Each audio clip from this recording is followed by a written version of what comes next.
Hey, welcome to our Daily Gun Show. Come to live every weeknight at midnight Eastern, and we talk about guns for an hour.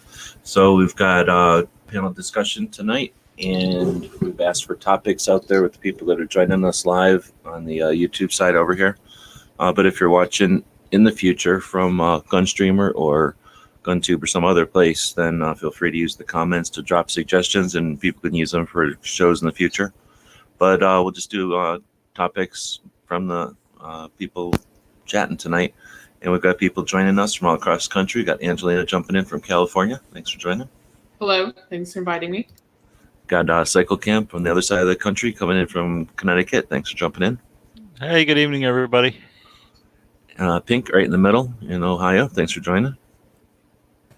Yep, I'm actually in California right now. I was gonna say, or maybe you're not in Ohio. Oh, What? really?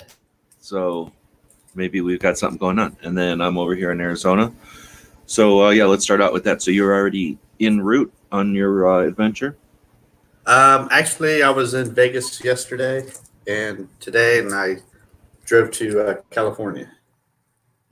Right on. So where at?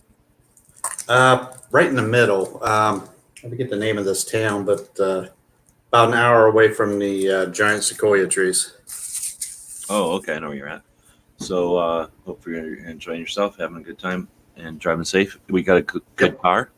Something cool. Charger. Right on. So I had an interesting drive from Bakersfield north because they've got some type of typhoon type weather going on right now. So going up and down the mountains and that, it's pretty fun. How are you going back to Vegas? Because there's supposed to be a really bad storm happening tonight. See, I'm going to see the trees tomorrow morning and then go drive to Death Valley. Going back. Death Valley is notorious for having a lot of rain, so be careful there. Yeah, that's cool. I haven't been to the big ass trees in a long time. At Cycle Camp, you been to those big ass trees? No, I've been to California a couple times, but I've never seen the trees. Angelina, you driven up there before? Absolutely. It's required as a Californian. I prefer the really short trees that have the little round things they make wine out of. Oh yeah, the little. That would be pretty much where Pink is, though, right? Or is Pink in the wine area, or are you north of that? No, he's like across the state from the wine area. Oh, that's more inland? Yeah, like towards, more towards Nevada. The wine's more towards the ocean. I think I'm like, what, in the middle of two mountain ranges? Probably, yeah.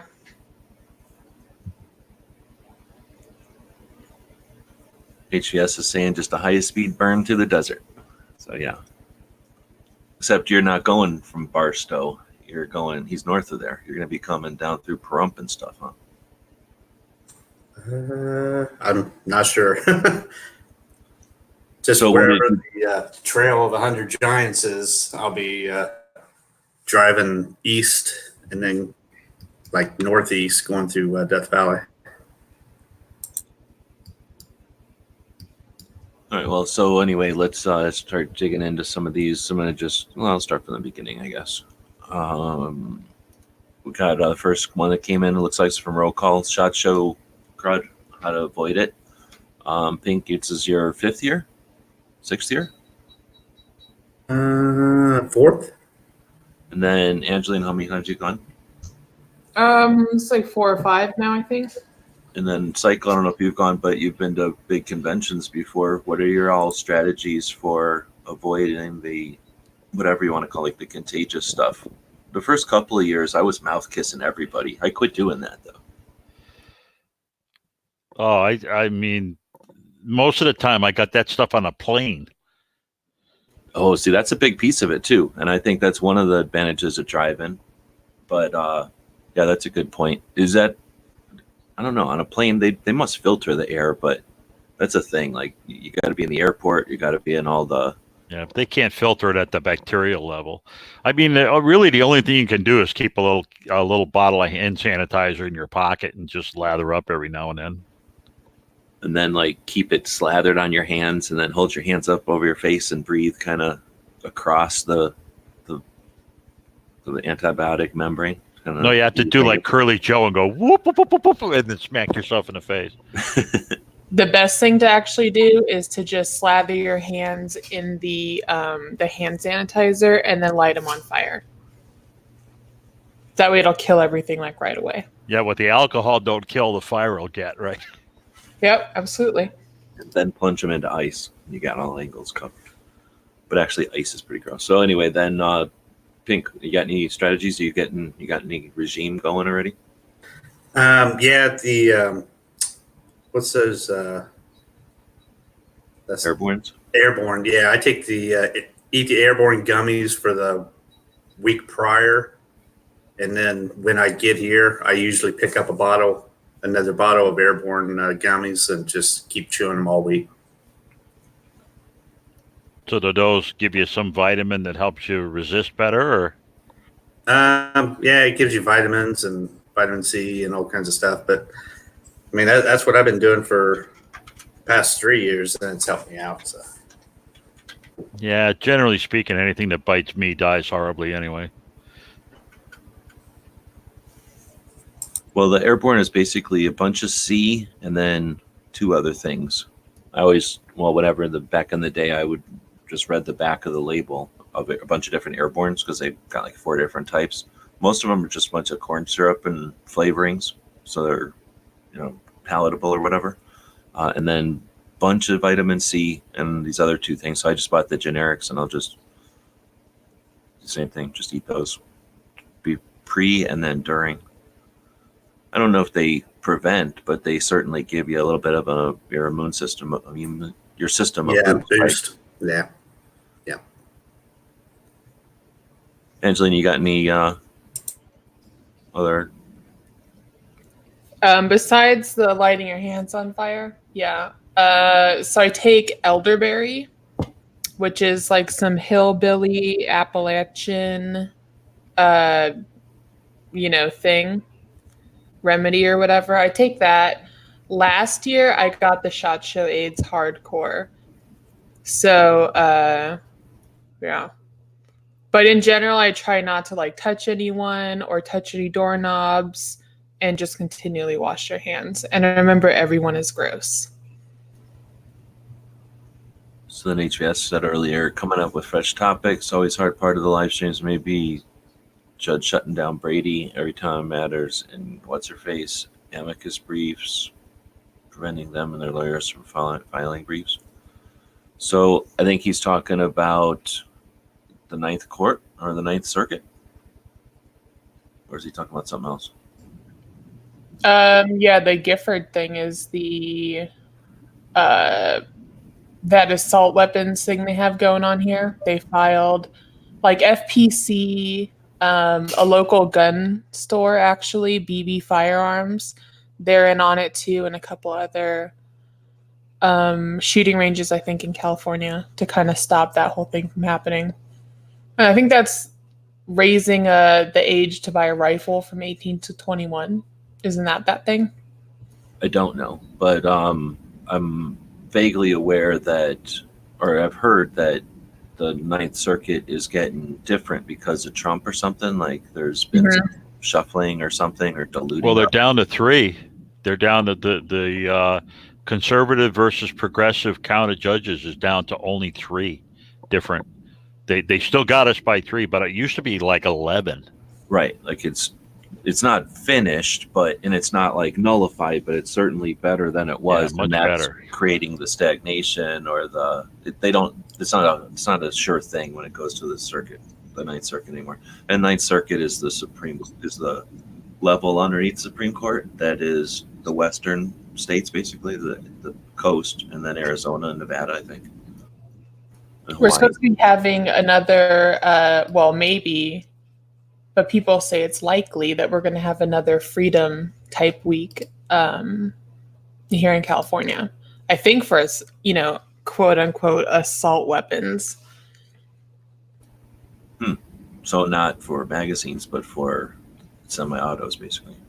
Yeah, like so now you See, can but buy. that's easy. That sounds like one thing, but it's not like you just got Genie to blink her eyes and they're on the shelves at your gun shops. Like that just means that it might happen, but it doesn't mean that it's facilitated. That it like actually can happen. You know?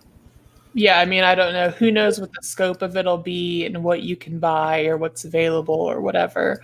I mean, we the magazines is just order them and they're on the mail, but firearms, it's like time involved and mhm. FFLs and all that garbage. Yeah.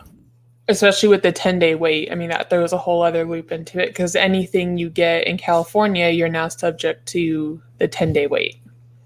So that has to play a part in it too.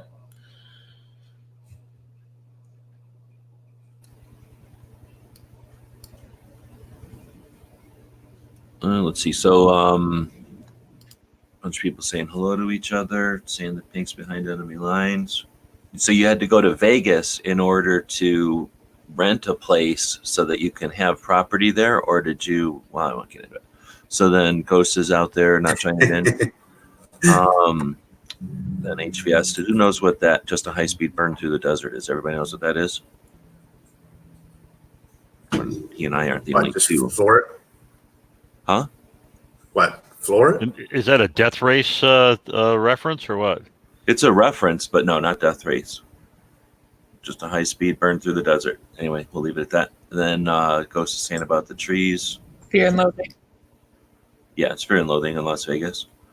Guy that comments, I can barely tell icons. I don't know what he's trying to say there. Bunch of trees, maybe, and weather. I don't know. Oh, he even said right there. Sorry, I'm just scrolling down, seeing these things in order. Woods is saying, what booth or product do you want to see the most? I don't think any of us are in that boat, are we? I always like the little gadgety things, like that aren't really guns or anything. Like Zippo had their electric hand warmer last year, and I thought that was just fucking amazing. So like stuff like that, I'd like to see. Like stumble upon it. I'm glad to see that they didn't move the supplier showcase. They had talked like they're going to take the supplier showcase and put it off site somewhere. And then, as far as we can tell, it's going to be where it was last year, in that room where you're at, except the day before you. Yeah, and there's next year they sent an email out saying that next year they're going to do like 2 SHOT Shows or something, or there's like a second SHOT Show happening. What? Like a whole other area. Yeah, let me find the email. I don't know. Maybe this You mean at the same time, or like a SHOT Show East? like opening up another building. Okay, so it's not like in December or in October or something. There's another one. No, just like a giant, like opening up a whole nother wing because they sent an email saying like, hey, do you want a booth next year in the main show? Let us know because we want to do this gigantic thing. They should start a whole nother SHOT Show for the 9mm people. Like let them go to one, I don't know. The embarrassing SHOT Show. Yeah, like somewhere else. Children. Somewhere there's like Nerf stuff. They don't have to, no stairs, you know, and then have the rest of SHOT Show. All the tables will have those padded corners so you can't hit your head.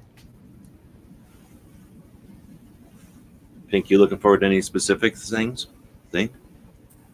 I'm pretty much just gonna walk everywhere, look at everything, but I do want to see the new 5.7 that's coming out, or 57. Have you given yourself any additional challenges this year? Is it your 5th year? Something new or different to do, to tackle? Not really. All right, we'll come back Man. to that. Let's see. So I think that's it. So Cycle, I don't know. Do you have anything that you're interested in? I know that Pink usually offers his services, so to speak, for people on gun channels that might want to see something. Make sure that let them know and we can look. But is there anything that you've seen from people chatting that has any interest? Well, no, not really. I mean, you know me. I'm just not interested in new guns and well, newer guns, I guess. I mean, I mean, the newest gun I think I have is at the P365, and what is that, like 3 years old now? I don't know, but yeah, could Yeah. be. But, Yeah, I think this is the third year for it. Yeah, I mean, I think I would be more interested in the 5.7 looks pretty interesting. You know, I've seen it on a few. You know, a couple people have kind of like pre-announced it or talking about it, but it would be interesting to see how it handles and what people say it feels like in the hand.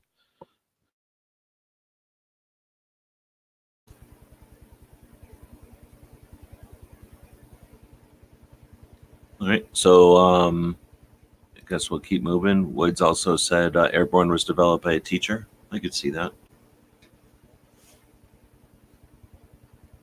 And then HGS is saying it has that echinacea, whatever that is. That's one of the bottles of stuff I bought. Oh yeah, that's a good one too. That Ganesha. Pete is saying Bishops, so they're going to be at the shoot and at shot. So Yeah, they're going to be at the long range shoot. I think it's LR8. oh, you mean underneath the roof there?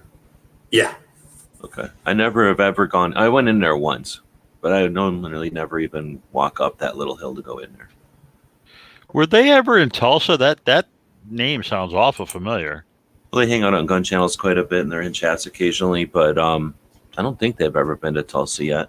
That's where it is. It's the gals. It's the two gals, right? Yeah, they make. Okay, and I've lever seen them on actions your show. That's why they look so familiar. Yeah, they make the big bore like lever actions and ARs. Man, I'm sitting here. My foot is aching. The other day, I smashed one of my toes, and it hurts or whatever. So I've been like limping around, and then for some reason, I decided to hang this bag. I don't know why, 3 inches off of the ground, and of course, I walked by it right now or a little while ago and smashed into it, and I just now realized that I smashed a whole nother toe. So that's why my foot's hurting twice as bad, I guess. I don't recommend doing that right before SHOT Show. Almost always a bad idea. Yeah, you're going to end up like my brother-in-law. He broke his foot getting out of a chair, and we had to use he had to use one of those things that looks like a kid's stroller where you kneel on it. You kneel on it? I'd get one. Yeah. Those things are cool. They're kind of like a lazy ass scooter. I'd get one. That was just before Tulsa, the last time we went to Tulsa. And then he ended up getting a power chair instead to make it a little easier. I would get a Segway, right, where you just stand there. But I've only seen a couple of those at SHOT, and not like in the aisles. So they must frown on that. Yeah, the advantage of that is you're up a little higher too. Maybe get a better view. Mm-hmm. Then you got that little basket in front. So right away you got stuff you can carry your stuff.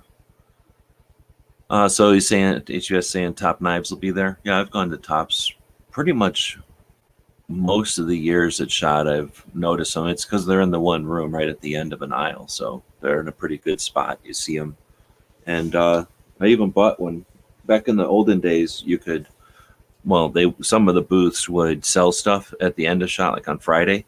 It's frowned upon. And it wasn't ever like technically okay, but nobody really cared back in the day, I guess.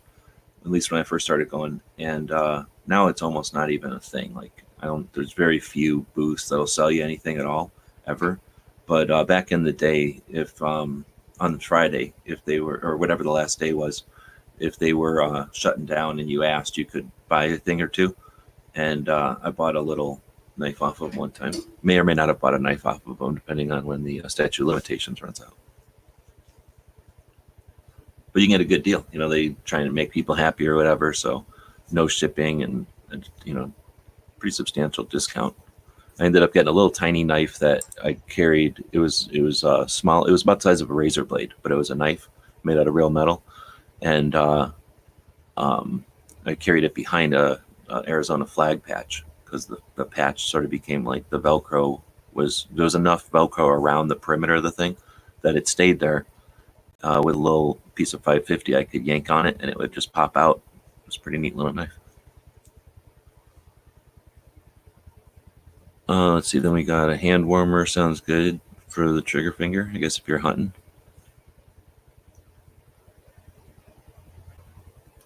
And I'm guessing this is Bishop's thing. Pink was saying LR8, and then Booth 2939. Yeah, that sounds about right. Water gun shot. I don't know what that means. 9mm or something. It's always Yeah, that was when you were talking about the Nerf guns and the Nerf guns, paintball, water guns, and 9mm. I guess just put them all in the same rooms. You got any interest at all in the 5.7? I know you like actions and things, but the 5.7 being a bottlenecked kind of intermediate, pistol rifle caliber, modern. Yeah, I think that's kind of neat. I mean, I always liked the Tokarev, and that was a weird cartridge. Yeah, this is like an extreme Tokarev, really. I seen the dude in Colorado. He's always complaining that he never gets interviewed or nothing. Had that Ruger 57 for $570 or something. Oh. They isn't their retail like 12 or something crazy? I thought retail was like 700 or 800. Okay, well, then that would make it more realistic, I guess. Yeah, I have to get my. Oh, go ahead. No, you go ahead. I was going to say I just want to. I had been saving up for the FN 5.7 because I wanted to get it to go along with the PS90 I've got. But yeah, if Ruger has one for half the price, I'll definitely pick that up. Oh wait, I thought you already had a 5.7. I've just got the PS90. Oh, okay. But anyway, they don't use the same mags. There's no way Ruger used 5.7. No. So you'd have to get Ruger mags. So I don't know. I guess that'll be one of the things to look at is what those mags are all about. I've seen people holding them, but you might as well take a picture because who cares if it works in your hand or not? I want to see what the mags are like, right? I want to see what the fit and finish is like. So all that stuff, I guess, at range day. I'm assuming Ruger will be there. Yeah, I'm hoping. They got to be there. I don't know what Angelina put a link in here to. Oh, that's my little thing. My profile. Oh, okay. So that's the link. Nice. They give you that nice, easy to describe short link. Oh, yeah. Just go to n2b.goexposoftware.blah.blah.blah.com. Oh, yeah. Exactly. It just flows right off. And then it's easy to remember. Just remember SS20, Go Expo, exhibitor / exhibitor profile.php _ID 2307. Yeah, totally works. Easy. They gave me a bunch of graphics too, like official SHOT Show graphics. And as a... It's like, why all these graphics have a black line at the bottom? Oh, no, that's just a very tiny URL written out. Yeah, not even a hot link. They're just very, as a digital artist, even though I hate using that term, they're very sad.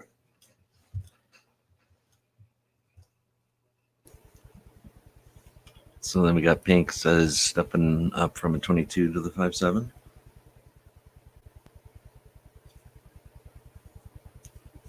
Yeah, when they made the comment that I'd be the 9mm going down, I was like, it's 22 going up. I got you. Great time to have a toothache. Oh, toeache, yeah. Toeache. It's not that. It's anyway, yeah, they'll be fine. A booth got shut down 5 minutes last year for selling. Oh, in 5 minutes. Pretty impressive how quick. Maybe they got narcs going around, asking. And then as soon as somebody sells them something, boom, they're out of there. I don't know why it's such a big deal, but it's certainly a big deal. I think it's more of they don't want one person doing it while other people are following the rules and, not making that back any of their money on their booth. And it's hard to know, too, because if you're doing business with a backpack company or something and they give you one that you didn't buy it. So, people are walking around with product and it doesn't mean they went up to a booth and bought it. Yeah, so you can't sell there, but you can make yeah, that's what it's all about, is making deals. So they might have a bunch of displays there. You know, you look at SHOT Show and you'll see a booth with like flashlights or camping equipment or compasses or something or whatever, electronic equipment or a gun or whatever. And you might see it all in racks, like if it was on display at a gun show or at in a portion of a shop or something. But that's to show the gun shows what the point of sale display might look like, right? Or to show what the packaging might look like. It's not really for sale, or it's not supposed to be. So some of the little stuff, flashlights and keychains and stuff like that, a lot of times they would just sell stuff because nobody really paid much attention. But I'm guessing people like Colt or Smith and Wesson or whoever, who's got something you can't sell at the show, a gun or something huge, they're probably not loving the idea that somebody who's selling something small can probably make back your booth. Like if you could sell patches at the show, you could make back your booth money, your booth costs, while you're at the show. And the guy next to you selling like time on a lathe or something, or laser engraving or something, they can't do that. So they're probably butthurt. It's probably to keep the playing field happy or something. Yeah, it should be a level playing field. Either everybody can sell stuff or nobody can. So that seems only fair. And then it would turn into a swap meet if everyone sold. So I'm guessing that's part of it, is they just know it'd be chaos if everyone was selling. And I don't think there's an interest. Most people don't want to sell. I mean, it's already a difficult enough thing to deal with. If you were then trying to resupply even a portion of those booths with product, that would be adding a whole nother level of complexity and, back end, right? Storage for all that stuff. And 60,000 people walking through buying stuff. Goodness. And isn't the purpose of SHOT to make connections for, distributorship sales and stuff like that? It's really not to sell onesie twosies to individual people. No, exactly. And that would be the problem, is you'd be like, oh, I want to buy the orange one. And then you wouldn't have an orange one for the rest of the show. And then no one would see what your example of an orange one was. But what would happen is at the end, like I say, on Friday, a lot of times people would sell out their booth. They would just let people buy the stuff. And then that kind of stuff got cracked down on too, or whatever you want to call it. Yeah, that's what the NRAM's for. Yeah, at NRA, it's that. Yeah, people have like a booth of flashlights or coffee cups or whatever, and buy them for probably the normal price, right? Don't even sell them on sale or anything. At SHOT Show, the other reason you buy it at SHOT Show is it might be a third of the price sometimes.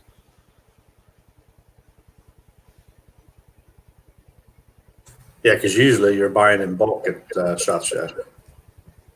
No, I just mean somebody might be selling something at SHOT Show special that's because they know they're selling it to a distributor or press or something, where it's just, way below retail, basically their cost or something. Yeah. All right. With that, I guess we're done with all the questions that were asked from the audience out there, people watching, being part of this conversation from the other side. Anything you guys got going on that you want to talk about?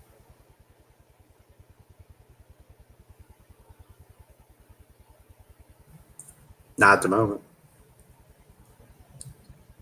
Yeah, I missed my opportunity at the we had a little Indian summer here in Connecticut for a very short period of time, and I missed my opportunity to get the other gun out to the range because I was busy tied up with something else. But that'll be my next thing, is to get that 365 out to the range and put it through its paces and see how it shoots. Outdoor range again? Oh yeah, that's the only. I mean, that's my range, so that's the one. I was updating the firearms museum map or whatever. I've got a map of all the different firearms museums, and there's a ton of them in your neck of the woods. In fact, a majority of them, and it's because of all the armories and it's where guns come from. So all the factories and things that have some kind of presence, or the factory collections, get moved to a nearby museum or something. So if somebody was traveling in that area, what would you advise? And then, obviously coming from my perspective of bringing guns and where to stay and stuff, what time of year any insight on traveling in the north of New York type of area of the country? Well, you can't in Connecticut. You can't do that anyway because we don't accept anybody else's permits.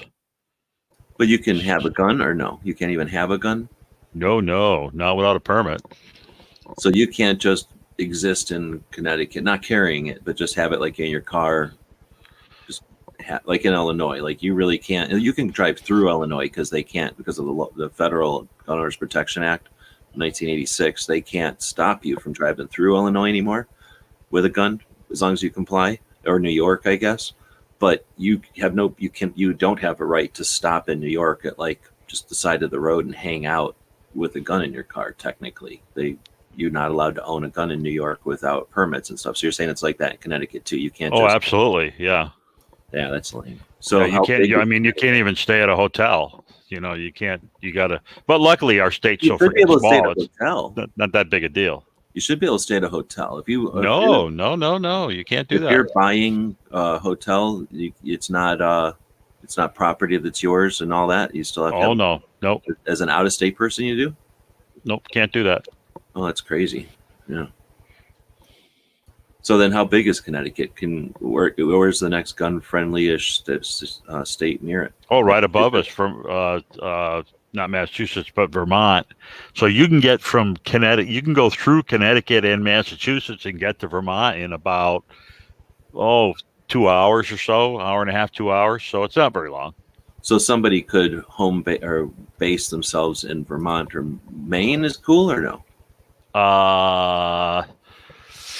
Vermont's cool. New Hampshire's cool. I'm not sure about Maine. I'm not positive. I think it's okay. I'm just thinking because of Vermont. I mean, it's got a smaller footprint to Massachusetts, so you just got more area there to point at. But so New Hampshire is decent. Then I guess that's all that matters. But you're saying then if you were going to go to the museums of Massachusetts and Connecticut, New York, you'd stop in Vermont someplace, I guess, like the south side of Vermont, and then day trip into those other places. Yeah, that'd pretty much be it. And you're right, they have, I mean, geez, there's just a huge number of stuff. I mean, my favorite's still the Springfield Armory in Mass. That's a fantastic place to go to.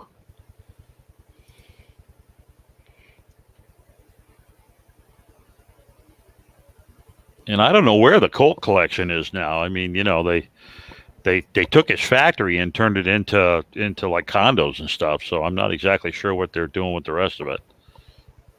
I don't know if I remember that one off the top of my head. I know that Smith, one of the factory's collections went to a museum that seems to like archive paperwork from all different kinds of factories and things like that. Like that's it. So like it's a museum that is like a repository for that kind of stuff. And then Logan and I were doing that series for a minute, and then he talked about one of them was up there where it was in the like the factory had dwindled, but they left one of the buildings of the factory alone and put the museum in it. Is that the Springfield? I think it was the Springfield Armory, where like most of Springfield Armory isn't even the armory anymore, but they kept the one building. Right. And then they have a lot of really interesting machinery there too, like special testing machinery and stuff. It's really cool. Well, that's the other thing is that I don't know if it's really, for me, you know, being in Tucson, if it's worth going there just to see the gun stuff, because there's so much, like the Industrial Revolution happened there too. Probably worth seeing multiple things. And, you know, what's the word, like, if you're going to drive all the way across the country to stay for 3 days, might as well stay for 6 days and see some other stuff since it's right there. And I remember seeing some of that stuff when I was a little kid, but I was again a very little kid, so definitely be neat to see some of that stuff again. Yeah, the Colt stuff is in the there's a Museum of Connecticut History, and it's run by the Connecticut State Library. Maybe that's the one I'm thinking of. Yeah, and they got the firearms collection and a big manuscript collection. So they've got a lot of his correspondence and original drawings and stuff. It's pretty cool.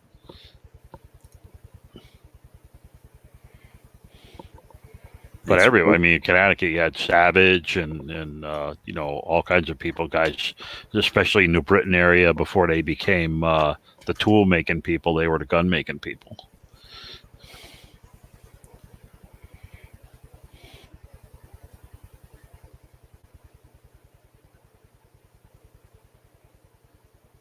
So you're not even allowed to like have your firearm in a lockbox in the trunk up there. No, not if you're traveling through the state, you got to be traveling. You can't stop and do stuff. It's like Right. Illinois or New York. Yeah, Just you stop can for go gas. That's through. it. Yeah, you if you stop to change a tire, they'd probably look at you funny and figure out a way to arrest you first, and you have to explain yourself later, right? Yeah. But well, I don't know. So what about what time of year? This is, I mean, obviously in the winter it's got to be rougher. No, and the spring is not good in Connecticut because the weather is really iffy. So you're actually better in the early fall. That's the best time to come up. Like before the leaves turn. Yes, before the leaves turn. You don't want to come up when the leaves are turning because the people will drive you wacky. But that's the best time, right? Right before that wave hits, then it's like the calm before the storm, and everybody's happy to see you, and you're glad Yep. you get some business when they're in their dead period. Yep. Okay, keep that in mind. What about right after SHOT Show, so February, because that would be another opportunity when that thing is happening in Pennsylvania for like a week. Yeah, the weather's a little tough, but if you're going indoors, it's not a big deal. It's pretty quiet around here in February. Oh, so the weather would still be snow and stuff like that?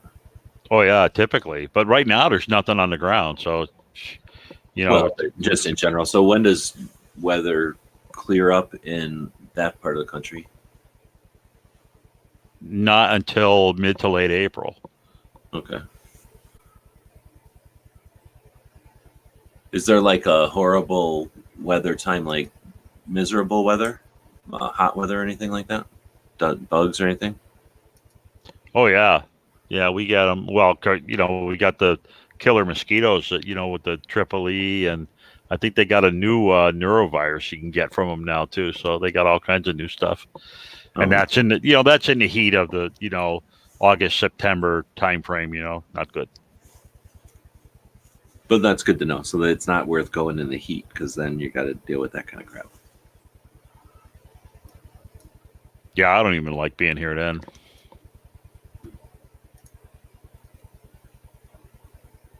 That's when you want to be up further north, at Vermont. That couple 100 miles makes a big difference. Yeah, but is there anything to see in northern Vermont or anything like that, as far as museums and that? I don't think so. No, not for firearms.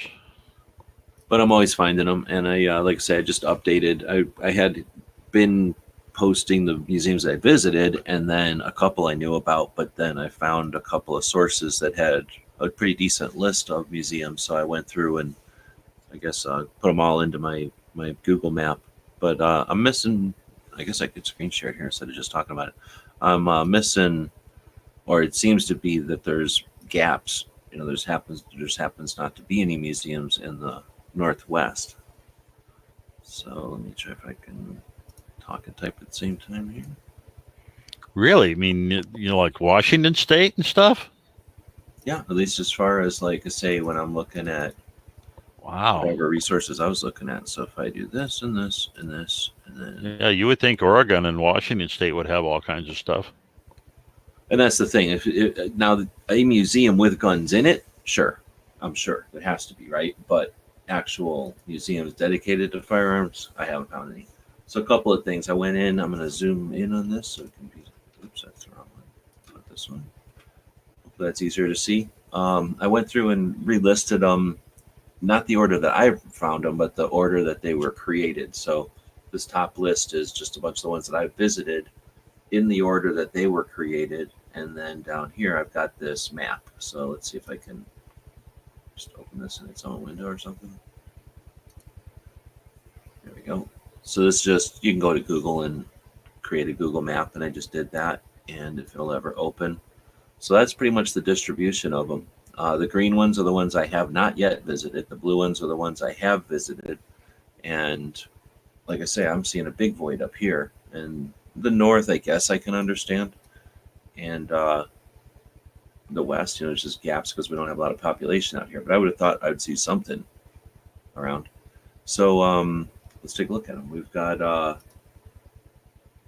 well, everybody knows the ones I visited. So the ones I haven't visited are, see, it's over here. They're alphabetical. Oh, that's not gonna work.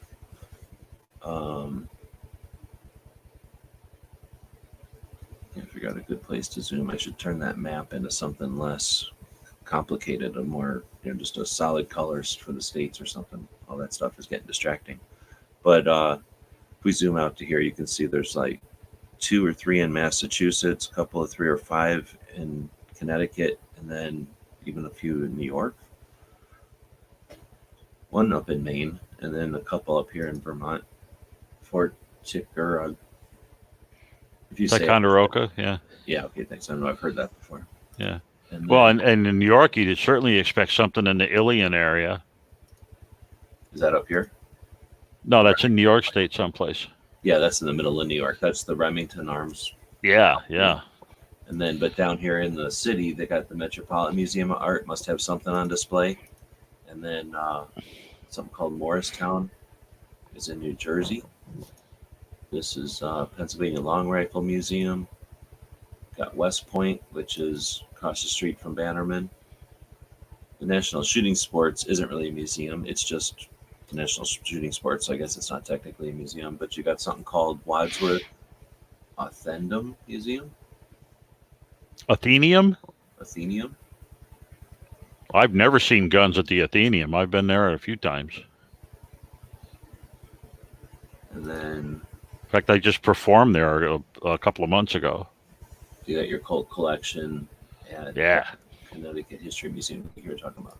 So this, I can go find that that might be, but that's probably again like some kind of art thing. What kind of museum is that? Like a fine art museum? Yeah, yeah. Yeah, more than likely it's some kind of engraved gun or something, or maybe even just an engraved sword that somebody's calling it a gun museum. Hmm. Then you got the Springfield Armory Museum and the Smith and Wesson Gallery, the Museum of Smith and Wesson or Springfield History. Oh, I guess Yeah. the Museum of Springfield has the Smith and Wesson Gallery. That's interesting. Did you have the Yakima Valley Museum in Washington? Washington State. Yeah. What's Okay. the name of it? Yakima, Yakima Valley. They have an extensive gun collection on display, apparently. This was out of an article from the Yakima Herald. So who knows? It could just be Bob and George kind of thing. Oh no, but it's hard to say because it's a 65,000 square foot facility, so it sounds like they've got quite a bit of stuff going on. Always available for research and study by appointment. The museum has a superb collection of horse-drawn vehicles, from stagecoach to hearse. Historical exhibit with a reconstruction of Washington, D.C. Petrified something trees. Neon garden. So it sounds like an eclectic museum. But that's what I was going to say is a bunch of these that are in here are that kind of thing. The Chicago Museum of Art is some sort of guns that are engraved. The Milwaukee thing is the same thing. There's just a couple of guns in some of these. Yeah, yeah. But that's what I was going to say is that's the neat part about it is, there might be, I think one of the things that Logan even talked about was something that was more like a VFW hall, just happened to have some interesting guns. And because they were donated by individuals, the stories were right there, and it was a much, it's only 4 guns in the collection. So, much more, I guess, easy to deal with the whole thing than, a museum where you walk in and it's like, oh, here's every gun Winchester ever made. Okay, great. But it's nice to be in the presence of them, but you're never going to be able to absorb too much from that because there's so much to absorb. So as we go forward, we'll keep adding the smaller ones or the ones that get found or hopefully the ones that get created as well. But Yeah, you might when you do your searches, you might include military because a lot more of them have military stuff. I was amazed at how many military museums there are in Europe. I mean, they are just all over the place. And it's all our guns because they, half of these countries didn't make their own guns. They bought them from us.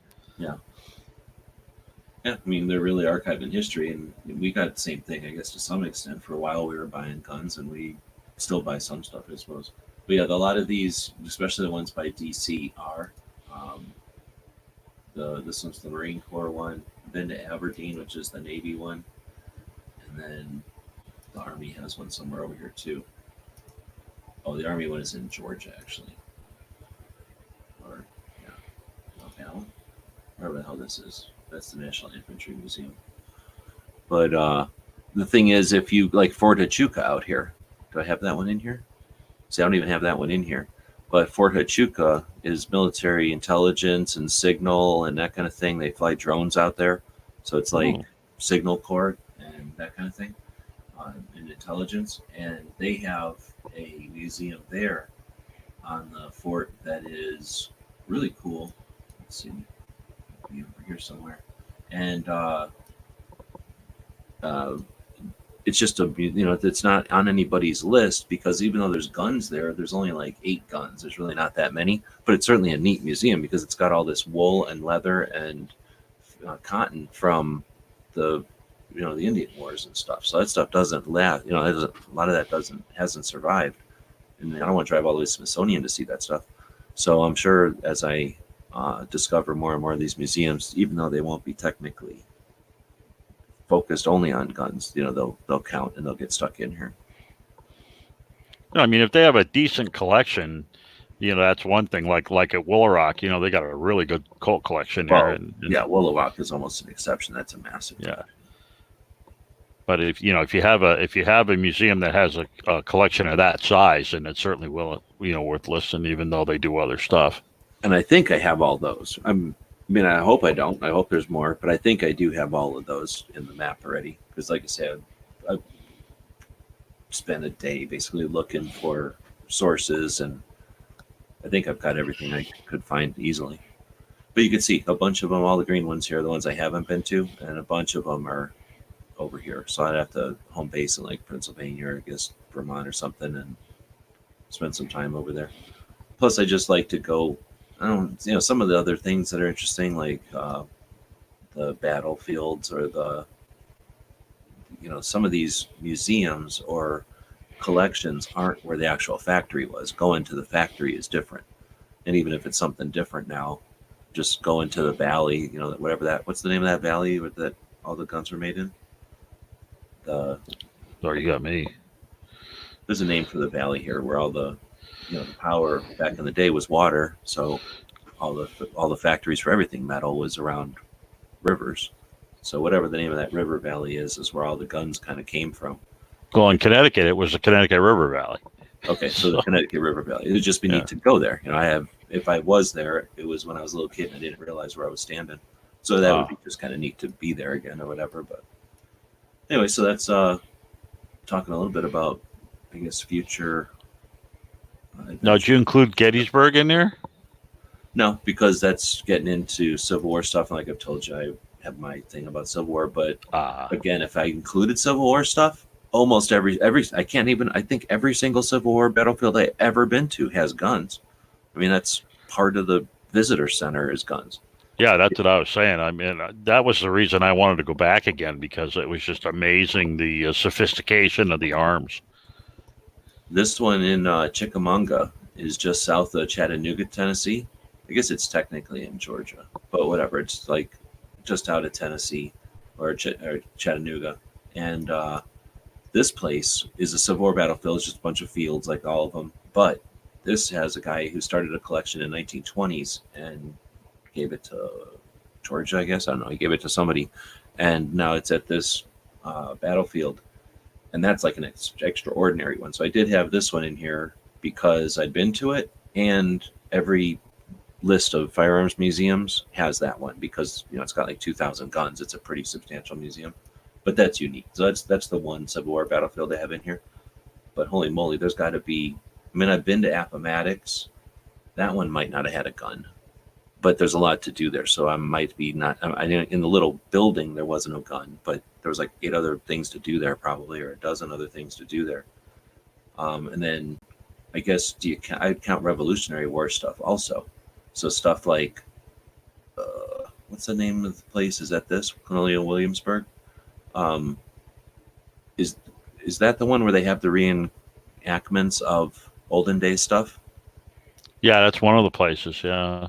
But I know wherever, I think it's Williamsburg, wherever they have like the initial when the English people came over here and started doing their thing, they have like a recreation of those days, and there's a gun thing there. They were showing how to bore rifling and everything with the old hand drawn boring machines and stuff like that. Was certainly neat. And I would consider all that firearms museums. I just haven't gotten to that level on this map yet. But I don't know. I don't know how many Civil War battles there were. How many of them have battlefields? Probably dozens. I guess I could check real quick. But you must have them even in Connecticut, right? Yeah, not as many, I guess. Not like a ton of fights happened up there, but I'll bet you No. Civil War stuff happened up there. What are the best? Maybe museum list.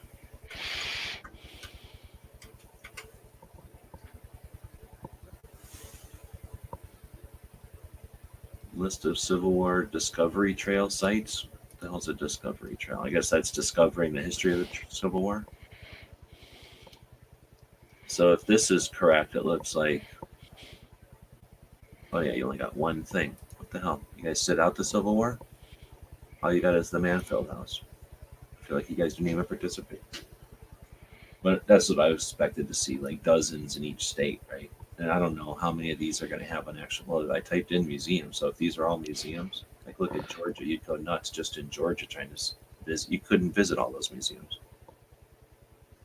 Illinois should have no reason to be in any of these Civil War things, and they've got more than a dozen. Yeah, we've got one. The New England Civil War Museum is in Connecticut. It's in Vernon, and it's in the original Grand Army of the Republic Hall. So, which is pretty cool because that's a pretty historical building. Yeah, they I was don't even going have. to say, you get around the states around the Mason-Dixie line, that's really going to be full. Yeah, exactly, where most of this stuff happened. So I don't know. That's why I just didn't get into Civil War stuff. But you're right. And then Revolutionary War stuff, same thing. There's a bunch of them, and pretty much they probably all have some kind of gun. So maybe do a representative set or something, or have some discussions with people who know them, because there's got to be hobbyists or people interested that have been to a bunch of them or all of them, and get their insight as to which ones have the best gun collections, and then put those in the list, something like that. Now that's something I don't think I could do at SHOT. I might be able to do that at Tulsa, effort on that, but I don't think I'd find too many people at SHOT who are going to talk Civil War gun, Civil War battlefield. No. Maybe an author, but it's not the kind of event where publishers bring their authors. Publishers will be there and they'll be selling books, but they won't be, there's no point in bringing an author to sign anything or be there.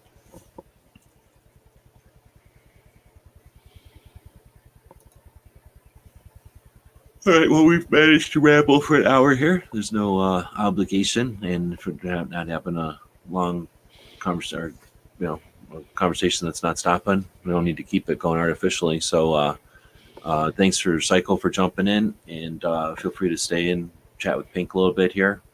People out there have links that were too scared to jump in. We're not shaming them. We're just acknowledging the fact that they were all too scared to jump in. But a couple of them came to the chat and stuck their toe in the water by chatting on the tech side. If you're watching out there, thanks for joining us live. And if you're watching after the fact, leave comments. That's how we know you're out there. A bunch of stuff happening in the near future here. Stay tuned to lots of channels. Big time for the industry. Big time for freedom. We've got the Virginia stuff happening. So don't forget to pay attention to what's happening in Virginia. They need attention too. And nothing like this has ever happened before, right? No other state has ever had their rights infringed on, or potentially rights infringed on. No other state has had to stand alone while the other states are paying attention to something else. And so that's something to be aware of if you want to help send people down there. Virginia Citizens Defense League does that $35 donation deal, which basically pays for a seat in a van for people out of state, I guess, or maybe even throughout the state to get to the Capitol. Yeah, I found the latest bit with them declaring the state of emergency. That was just absolutely outrageous. I have not been paying attention. So you're talking the legislature, the representatives there? No, the governor. Okay, so the governor, elected official in the executive branch. That's technically his job, I guess, to make that kind of call. But it's not a good play. It is appropriate to make the call, right? So you're saying, I'm trying to put it all and keep it all straight here. Their lobby day is the 20th, correct? That's what they wanted to do. Yeah, that's their plan. And then, well, that was the plan of the state, and now the state is saying that they're going to call a state of emergency and for some reason prevent people from showing up or something. Well, I don't think they'll prevent them from showing up, but they're using the state of emergency. Their what do you call it? Their rationale for the state of emergency is they believe that it's not going to be a peaceful protest, and people are going to come in and tear the place up, and so they want to greatly restrict the ability for anybody to carry firearms anywhere near the Capitol area at all. You know, the legislature had already passed a bill. The first bill they passed when they got in session was to not allow people to carry in the buildings, which I thought was hilarious because in Connecticut we can't do that anyway. But now they're talking about, you know, basically they're trying to paint the gun owners who want to peacefully protest about this stuff as there's some kind of radical militia mob or something, and it's just really getting out of control.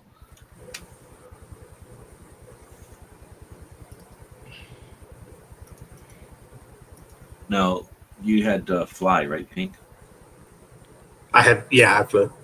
Any indication at all about any of this stuff while you're flying? Nope.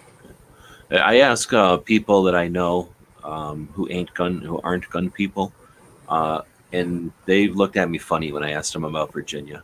So I was like, "Hey, what do you think about Virginia?" And they looked at me funny, and then gave them a little bit more info, and then they still looked at me funny, and I asked them if they'd heard anything about this or that or the other, and they looked at me funny. So I don't think they're oblivious. I think they just take whatever they're fed on the news, but they watch the news every day, kind of thing.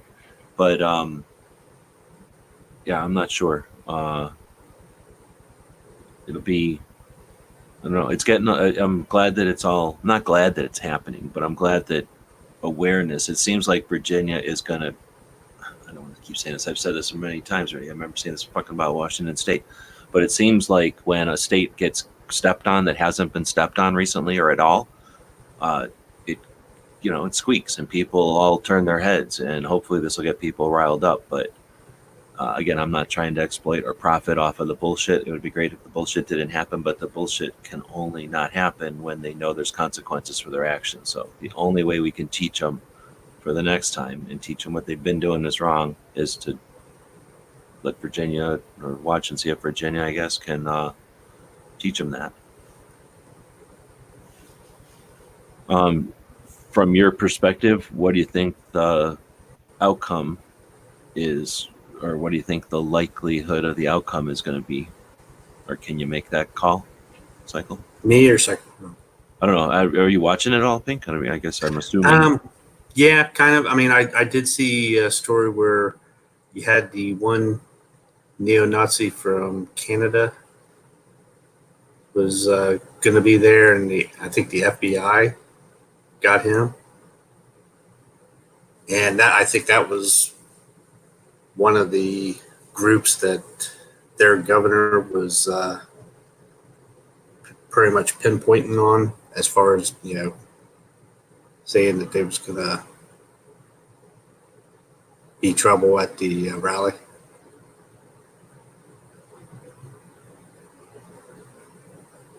So So, I mean, since the FBI grabbed him, I think that will put a damper on any of these groups that are coming to disrupt the protest. Do you think there really are people coming to disrupt, or do you think that that's a crazy misunderstanding, misperception by out of touch lawmakers or created hype? I think there's going to be paid disruptors there also. Oh, okay. I mean, So I mean like an opportunity for like a Bloomberg paid person to come along and say, "Hey, Bloomberg's a big jerk. Let's get him." Yeah. No, I mean, like a false flag operation, to make the Protesters peaceful look bad. protesters look bad. Yeah, yeah, and that's tough. How do you deal with that? That's always a potential. And there were, my understanding is, that there were groups that were volunteering to come down and act as security for the protesters, and they were planning on being armed. So, but I just think it's amazing that, his declaration of an emergency it's temporary and it ends January 21st at 5 p.m. So he specifically declared the state of emergency because these people want to protest the bad laws, and that's a First Amendment violation. I don't give a shit what anybody says. yeah. Well, I know GOA and the Virginia, CDL. Yeah, VCDL, Yeah, they've already filed lawsuits against the governor. yeah. They've already been thrown out by the state courts, and now Have they? I didn't hear that. yeah, they got nailed in the state courts, and now they're going to the appellate courts. But it's just it's the problem is the overreaction, and I like the way G put it earlier. The overreaction of the government to this is they're kicking the hornet's nest. It's just the more they do to say you guys are bad and we are afraid of you, and as a result we're going to further restrict your constitutional rights, the madder people get. Yeah, and on both sides. Yeah. If they'd just let it happen, declaring a state of emergency was just like another see, they don't give a shit about us. They don't give a shit about our rights. And they use these executive powers to screw us over. And it's just ridiculous. Now look at it from someone who doesn't care and is just watching the news. And now there's, they wanted to do some common sense stuff, and gun owners got to where the governor needs to make it a state of emergency. And, they're not saying, oh, well, these people feel like their rights are being denied. They're going to say these people were told they can't play with their violence, and they got violent about it. And now that, we're creating a state of emergency, they're threatening. So how are they going to play this? And how is what I'm saying? Like, how much of this is the engineered, and how much of it is just, let's try this. Let's, are they experimenting, or is this surgical, what's the word? Like a well thought out surgical. Yeah, very calculated maneuver. Yeah, like they know what the consequences of this are. They've been testing us, and here's the surgical cut. Or is it just a punch in the gut and see how the pendulum swings? I think one of the things that we've got to master, in addition to awareness, is, I don't want to call it unity because I don't think that's necessary, but whatever the word is for strategy, you have to get experience by doing things.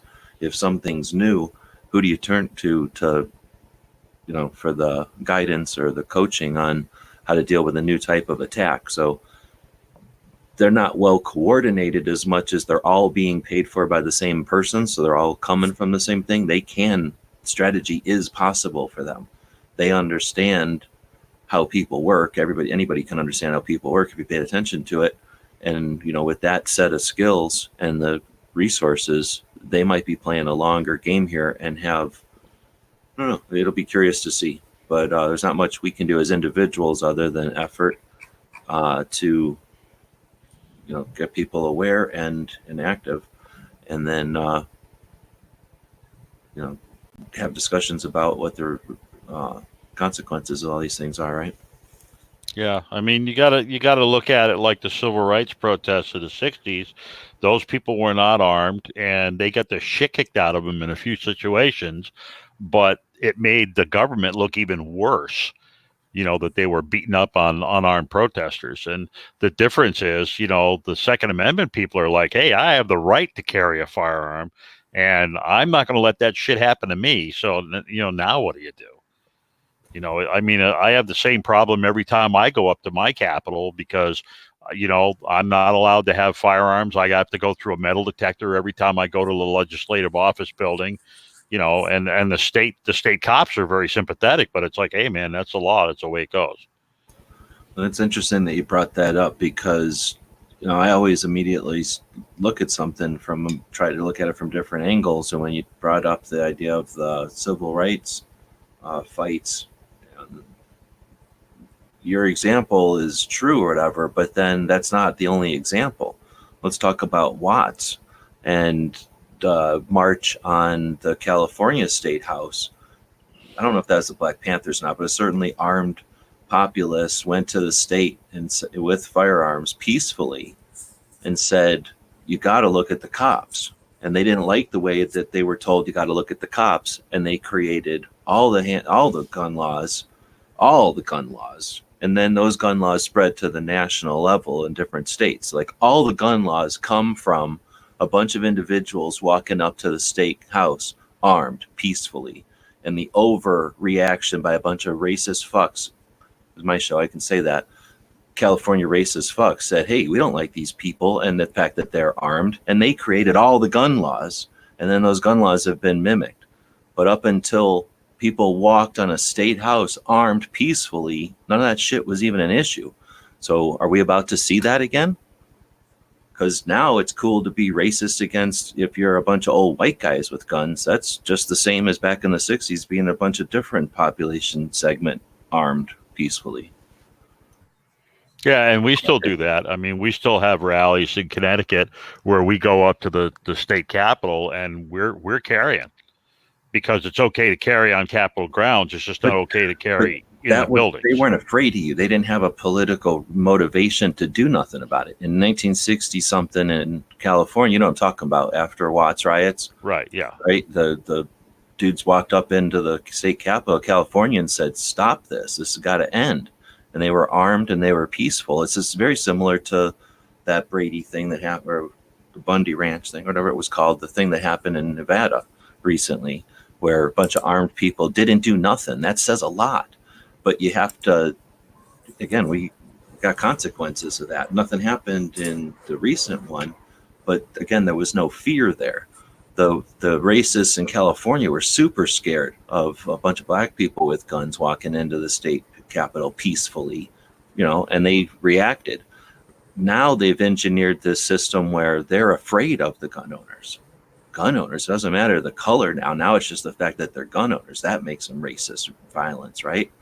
So that's what I guess I'm concerned about, is that what could be if you're looking at it from the other side, you don't care at all about rights, you don't care at all about consequences or anything like that. You're just out there either flailing or you got some major strategy where you're trying to whatever. Who knows what their motivation is, but if they're going to use this any way they possibly can, then they're going to look at it like, "Hey, we're just trying to pass some common sense laws and a bunch of violent people got super violent, threatened us, and look what we had to do to respond."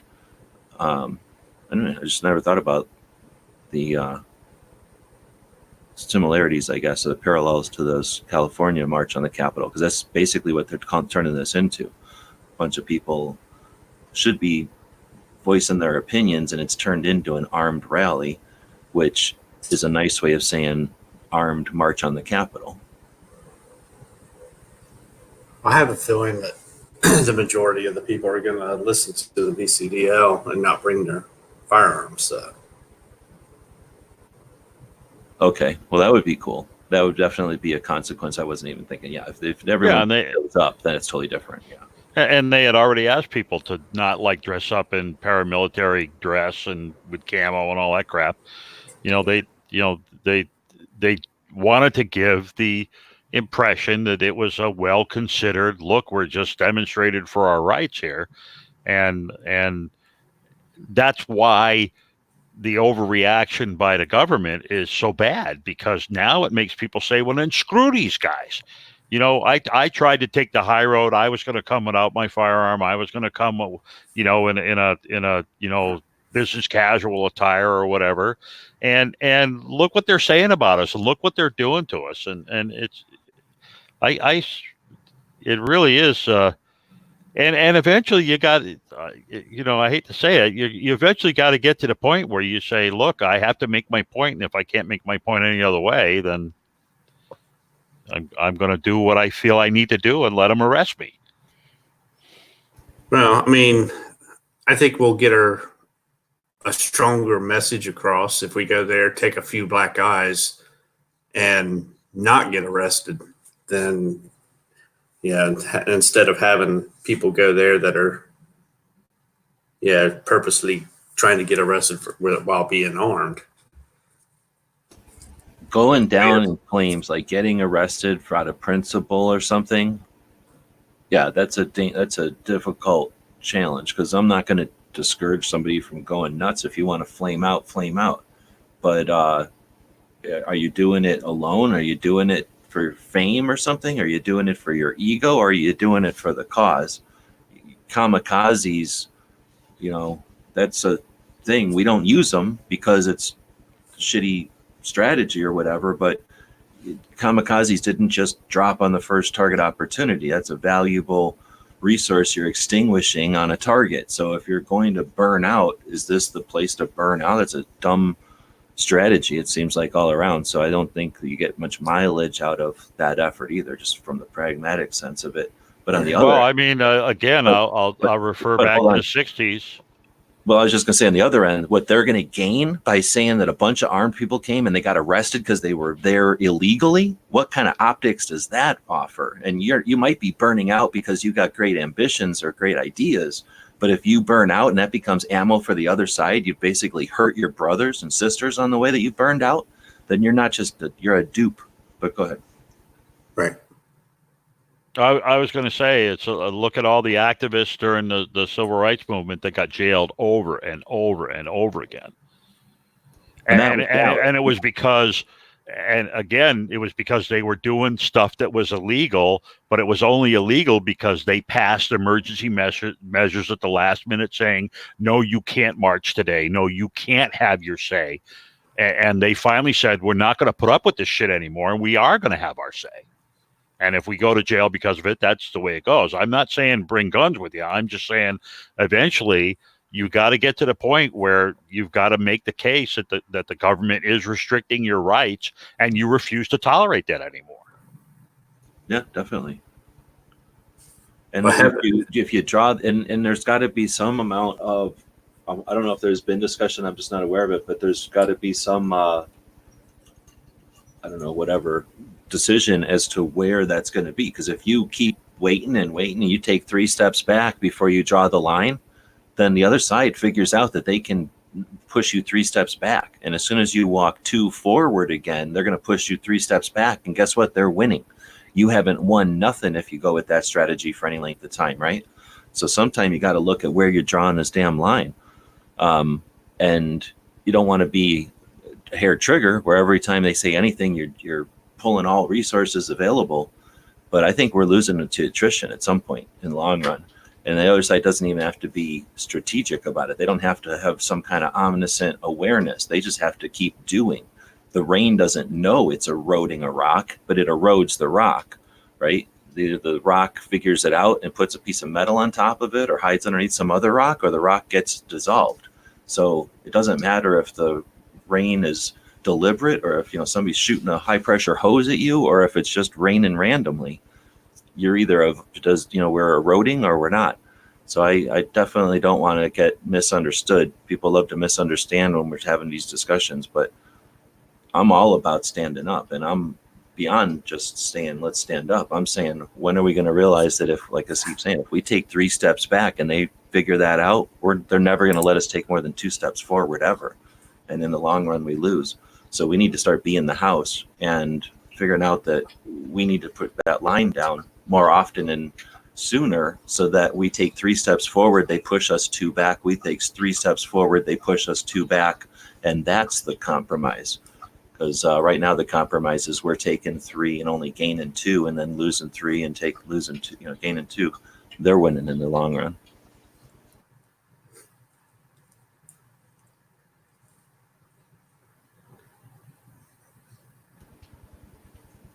All right, well, the government and the billionaire globalists have an agenda, and those of us that are just law-abiding citizens aren't part of the plan. Their fear feeds their needs of total control, whatever. Then you can win that by not buying anything from them and just living off the land. Then they can't do nothing to you if you don't pay attention to their media and you don't buy their products. Then the billionaires all go poor. Well, hopefully That's a good point. nothing happens at the rally.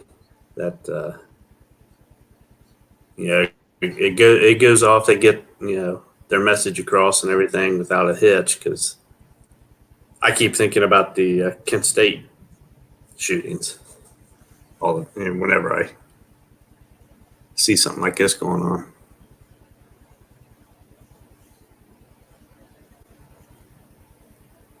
I guess I don't know. I guess it's possible that there's that much tension here. There's definitely tension.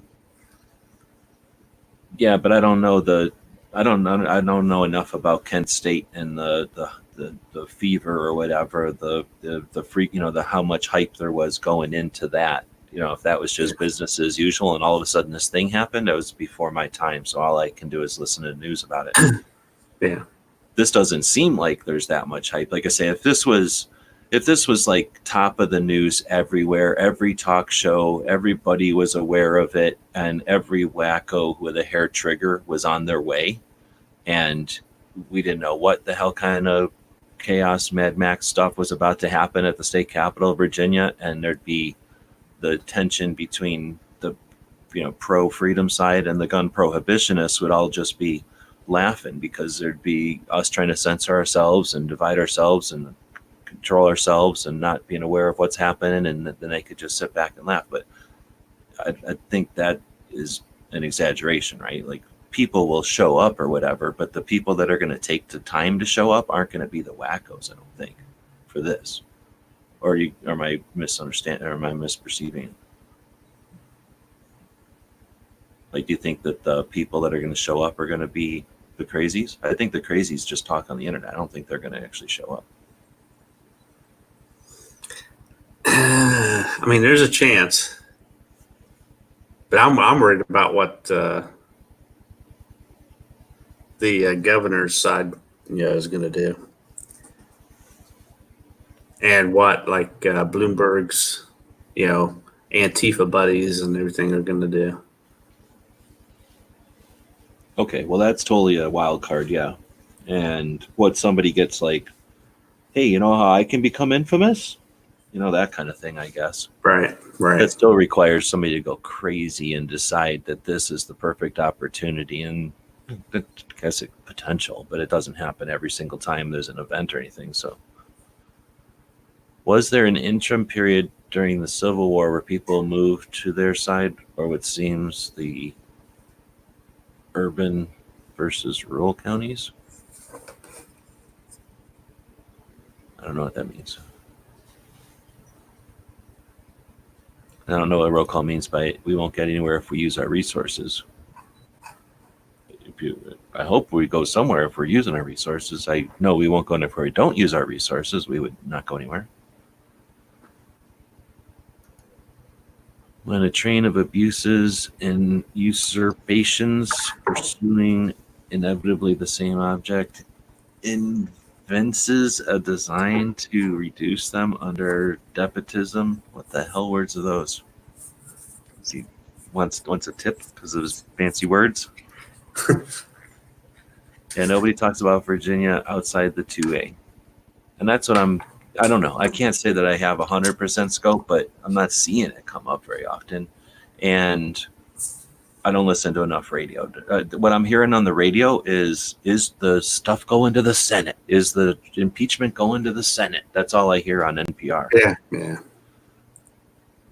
Kent State was incited by undercover police. See, that's the kind of stuff I'm not enough aware. I haven't even seen like a good documentary or anything from even a slanted documentary trying to tell us about that. I think he's quoting some olden days talk. Did it help that at Kent State, the protesters broke into ROTC building and attempted to steal weapons? Well, see, that's different too. But I think that was after it already started, though. Well, I mean, that can definitely add to it. But when you got a situation where the state, not, whatever, when the government, the jackboots are there understanding that the protesters are going to be armed, that's going to be a different situation. Kent State was a bunch of, what was it, the Guard or something? Yeah, they brought out the National Guard and they shot unarmed kids that were protesting. Right, Yeah. but that was, again, a totally different thing. That was a bunch of National Guard people coming out to a bunch of hippies who were complaining about a war. This is a bunch of cops and Guard or whoever coming out against a bunch of armed protesters. So they're just going to see, their teeth be off. unarmed. Yeah, technically they're going to be unarmed protesters. So, Well, I know, but I'm saying if they bring the Guard out or the police out, it's going to be in fear of armed protesters. So I'm just saying the mindset of the cops going into Virginia is going to be of a different nature than the mindset of a bunch of Guard going into a bunch of hippies. That they didn't go in there with full riot gear intending to get shot at in Kent State. They figured they would have to stand there and show a force, right? I assume. Right. But in this one, I'm just saying they're going to come with full, and they're going to come intending to be shot. Like they're going to be ready to go bullets to bullets. And that's just going to be a different mindset. I'd be more afraid of the cops that are coming with the mindset that they're going to be shooting than the cops that show up thinking they're just going to stand there all day, be in parade duty or something. I don't know. And I'm assuming a hell of a lot there. That's obviously I'm assuming a lot. I am talking on the internet. I don't know what that means. They occupy the news cycle with the impeachment. They don't cover the $2 trillion trade deal that was signed with China. I didn't know about that one either.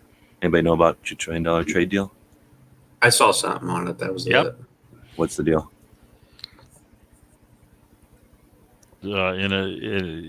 What's his name? Trump signed a $2 million trade deal, a $2 trillion trade deal with China, and in an effort, I guess he figured his tariffs and stuff,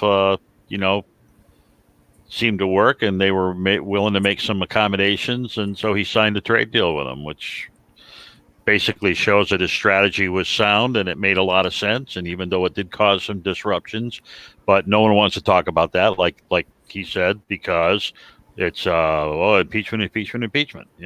Okay, so that's I just didn't have the context. So in other words, $2 trillion doesn't mean nothing to me. So $2 trillion was a win for Trump, basically, in some kind of trade deal that everyone was trying to suggest that Trump was about to ruin it with the big economy of China. Yeah.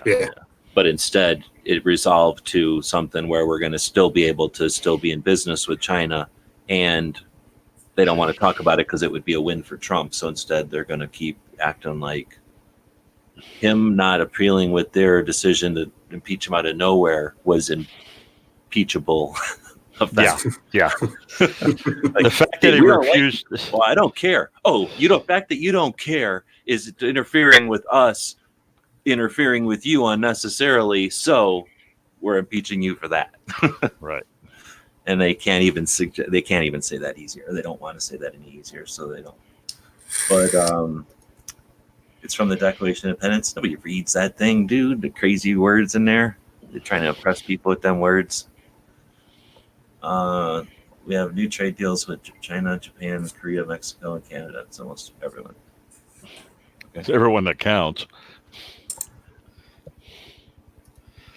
Counties need to take over the role of state governments.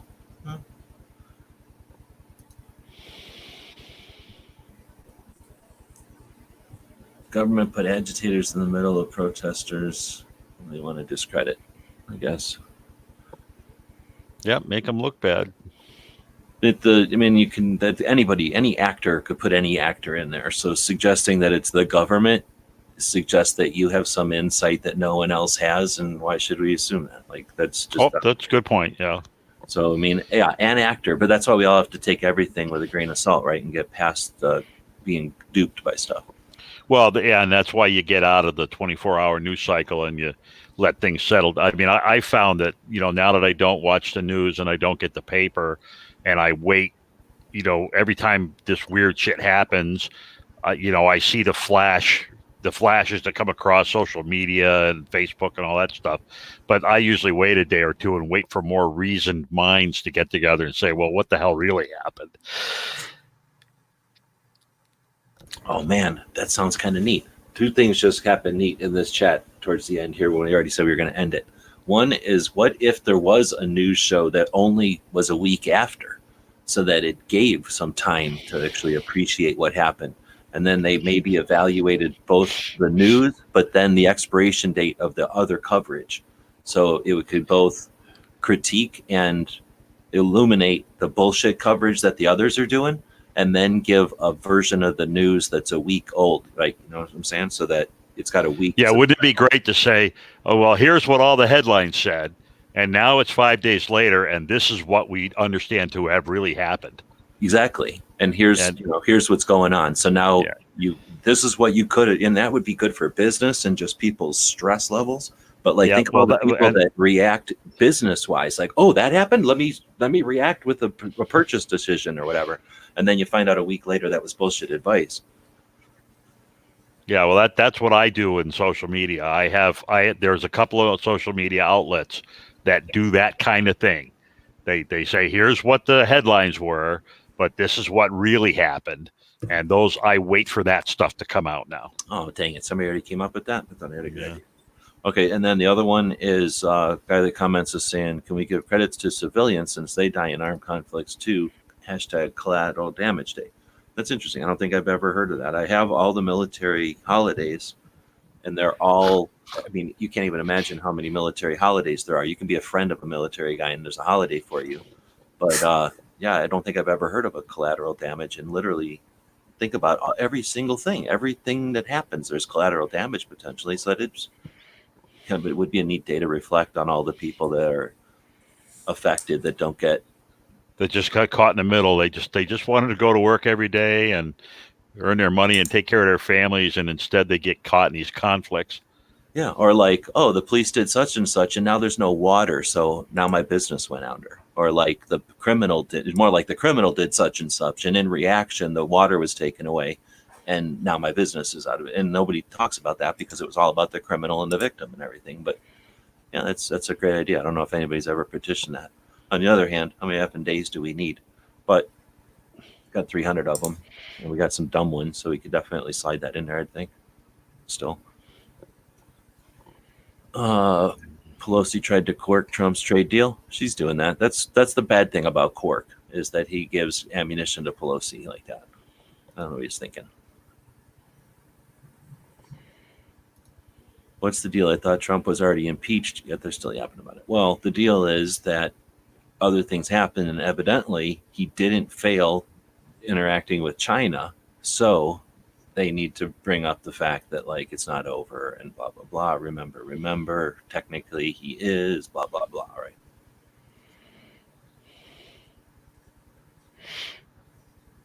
Oh, the impeachment pens. That's something that I was listening to something briefly on the radio in the car or something. I heard somebody else's radio, and it was on talking about those pens for a minute. So I guess she's maybe in the impeachment, whatever the hell she signed. You know how politicians will pick up 10 different pens and sign it with each of the pens. So technically they were all signed. Yeah, they use one pen for every letter in their name or something. Yeah, seriously. And then they can have 30 pens that technically were the pens that signed this document. They did that, and they put these gold-plated pens in frames and shit and gave them around to everybody, I guess. I only heard that on the radio, so I don't know what they look like. But I can assume they cost more than $50. Yeah, that's one of those kind of things where, when somebody's going to be holier than thou, you go, oh yeah, what about your $50 impeachment pens, or probably more like $5,000 impeachment pens, right? And that's Well, are they talking because about stick them- pens to write with, or are they talking about like lapel pens? No. Yeah, the pens the ink pens that you just Okay. with or Yeah, whatever. pens, not They pins. were made out of gold, and then they gave each of them to whoever, and they put them on like frames for their offices.